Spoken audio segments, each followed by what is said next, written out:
Hello guys, welcome to Educate Engineering Academy. इस video में हम ये बात करने वाले हैं कि अगर आप गेट के एस्पायरिंग कैंडिडेट हैं, ओके, तो गेट का वर्चुअल कैलकुलेटर आपको कैसे यूज करना है। वो तो ऑब्वियसली आपको आप में वो स्किल होनी ही चाहिए, ठीक है। अब स्किल मैं क्यों बता रहा हूँ इसको, क्योंकि टिपिकल जो हमारे पास साइंटिफिक कैलकुलेटर होता है यूनिवर्सिटी में, ओके, वो यूनिवर्सिटी का कैलकुलेटर इसको आप यहाँ पे कंपेयर नहीं कर पा सकते गेट के कैलकुलेटर से, ठीक है। क्योंकि गेट का कैलकुलेटर डिफरेंट वे में काम करता है compare to your university scientific calculator. तो इस वीडियो में मैं आपको वो डिफरेंस बताने वाला हूँ कि ये दोनों कैलकुलेटर में क्या डिफरेंस है और गेट के साइंटिफिक कैलकुलेटर को यूज एग्जैक्टली कैसे करना है। अब यहाँ पर आप देख सकते हैं कि यहाँ पर वर्ड फाइल में मैंने ये दो कैलकुलेशंस आपके लिए एग्जाम्पल के तरीके पर रखे हुए हैं, ठीक है। अब यूनिवर्सिटी के हमारे पास कैलकुलेटर होता है, फिजिकल कैलकुलेटर, उसमें हम क्या करते हैं बेसिकली।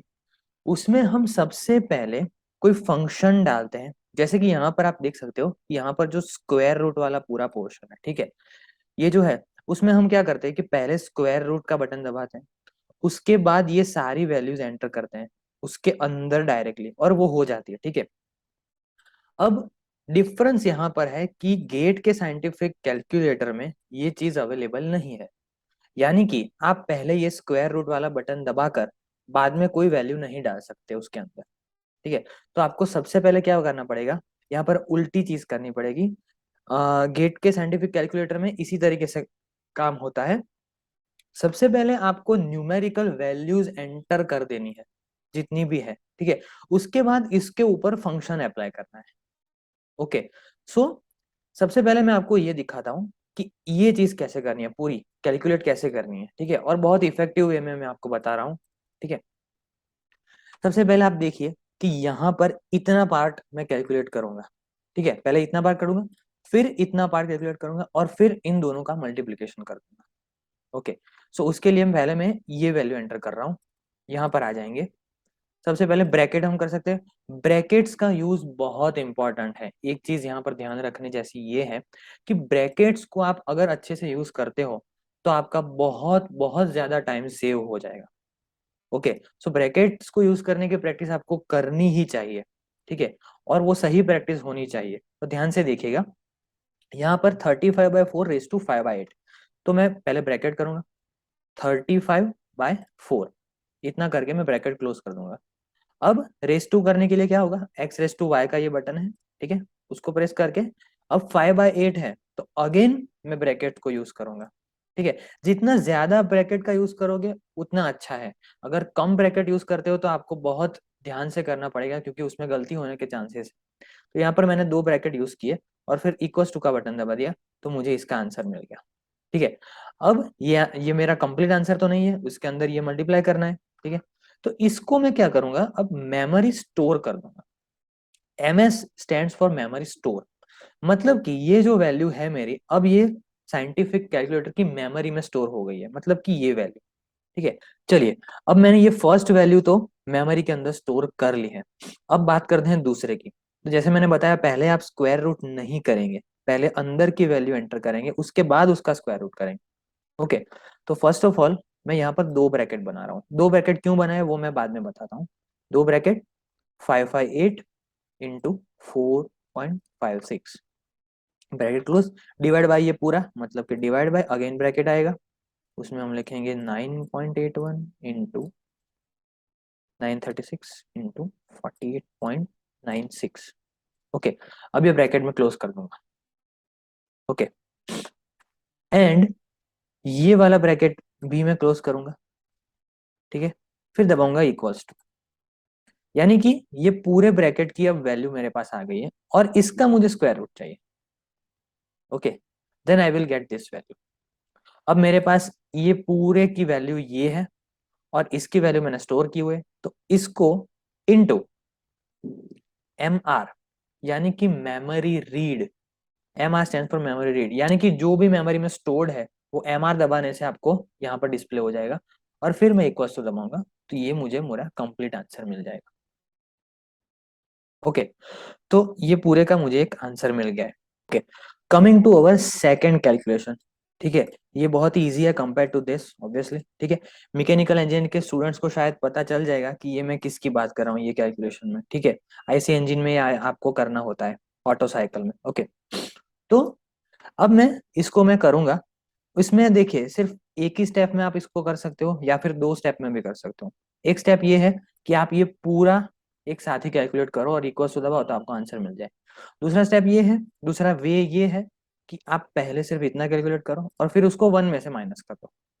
ठीक है, तो पहले मैं वो दिखा रहा हूँ कि वो कैसे करना है। The way number two. Okay, सबसे पहले 1/8 रेस टू 0.4, यानी कि 1 डिवाइड बाय, अब ब्रैकेट करना पड़ेगा क्योंकि 8 रेस टू 0.4, जहां पर भी ऐसी कुछ कॉम्प्लेक्स चीज आती है तहां वहां पर आप ब्रैकेट यूज करोगे तो you will be very safe.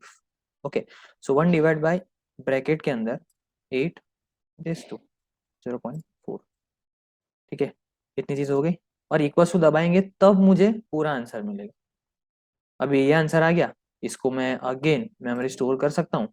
ठीक है, एंड उसके बाद 1 - मेमोरी रीड, तो ये मुझे मिल गया अपना आंसर। ठीक है, दूसरा तरीका ये है कि मैं डायरेक्टली जब पूरा लिख के इक्वल टू दबाऊंगा तो मुझे डायरेक्टली आंसर मिल जाए। उसके लिए मैं करूंगा 1 - इनटू द ब्रैकेट, मैं दो ब्रैकेट करूंगा। ठीक है, 1/8 रेस टू 0.4। ठीक है, अब ये ब्रैकेट तो हो गया, ये पूरा बाहर वाला ब्रैकेट भी मुझे करना पड़ेगा क्लोज। इक्वल टू दबाऊंगा तो मुझे अगेन आंसर मिल जाएगा। ठीक है, तो ये दो तरीके से मैं इसको कैलकुलेट कर सकता हूँ और ये सबसे इफेक्टिव है। तो गाइस, शायद आप लोगों को पता चल गया होगा कि मैं क्या बताना चाह रहा हूँ। गेट के साइंटिफिक कैलकुलेटर में आपको फंक्शन बाद में ऐड करना होगा। एक और एग्जांपल देता हूँ कि लेट से मुझे करना है sin 30। ओके, sin 30 की अगर वैल्यू मुझे यहाँ पर चाहिए तो यहाँ पर मैं क्या करूंगा, पहले साइन करके उसके बाद 30 नहीं लिखूंगा, उससे मुझे यहाँ पर आंसर नहीं मिलेगा। ठीक है, मुझे कैसे आंसर मिलेगा, यहाँ पर मुझे पहले 30 लिखना पड़ेगा, उसके बाद उसको फंक्शन असाइन करना है यानी कि साइन। ठीक है, तब जाके मुझे आंसर मिलेगा। तो ये चीज बहुत ध्यान रखने जैसी है गाइस। ठीक है, same stands for exponential, logarithmic, everything, sine cos tan everything. ठीक है, तो ये चीज बहुत ध्यान रखने जैसी है।